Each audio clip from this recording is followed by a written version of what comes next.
The 5th anniversary of my mother's passing just went by, and while the sharp pain has softened a little bit, the feeling of missing her hasn't, not even a little. And I've really struggled to organize my thoughts around this topic because there's just so much to say about dying, death, and grief. But if you've lived long enough, you already know this. Grief is something we all experience it, but we all experience it in different ways. I actually took a death and dying class in college, which I thoroughly enjoyed. And I know that sounds a little strange, but it did help me understand the stages of grief: denial, anger, bargaining, depression, and acceptance. What it didn't prepare me for was living it. I grew up in a family that owned funeral homes, so death was not a foreign subject, but knowing about death and experiencing it personally are two very different things. My first real experience with loss was a family dog, and I was about 7. But when I was 11, all of that changed. My best friend's brother, who was just 12, was hit by a car while he was riding his bike. And I remember being in the funeral home, and I was just completely overwhelmed knowing that he was in the casket. My 11-year-old brain just couldn't process it. And I remember being taken outside. I was just sobbing. And another little girl just wrapped her skinny little arms around me while I cried. And that moment has stayed with me all of my life. My father passed away when I was 30, and he was only 60. And our relationship was very complicated because of his addiction. And that's something I can talk about in another video.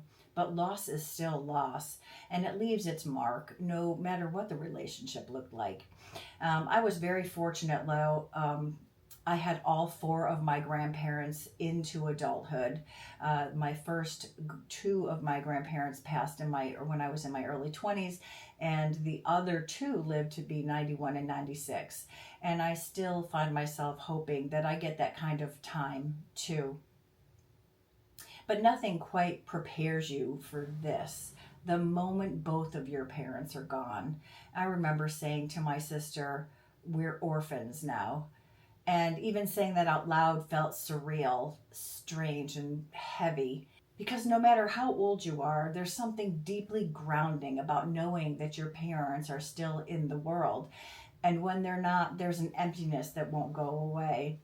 You can anticipate death. You can even try and prepare yourself for it. But the actual loss, it really hits hard.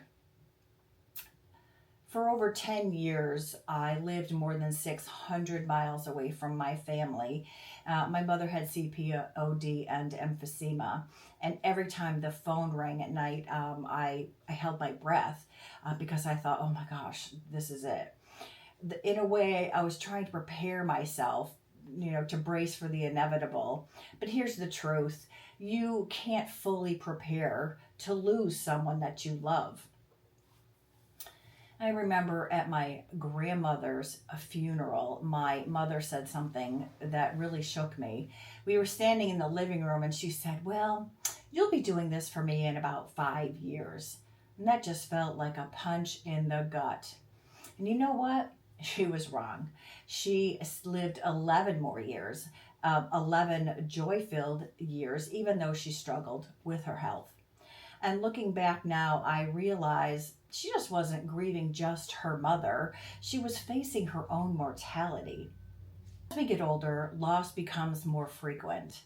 Parents, family members, friends, and even acquaintances.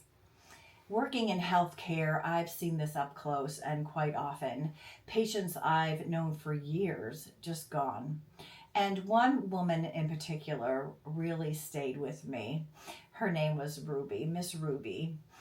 She was in her late 80s, and she was this tiny little thing, and she always dressed like she just stepped out of the 1950s with her little matching handbag for each outfit. To most people, she was quite difficult.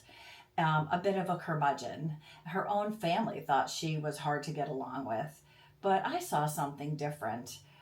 When she invited me to go to her home to see her hydrangeas, I saw a woman who just wanted someone to listen, someone to see her.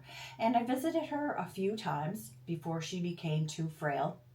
And when she passed, my heart just ached. It's not just because she was gone, because I had hoped more than anything that she felt loved in the end. And that brings me to something I think many of us carry, the things we didn't say, the conversations we didn't have, the relationships we wish were different. My relationship with my mother was complicated. She didn't always understand me, and I carried frustration and hurt because of that.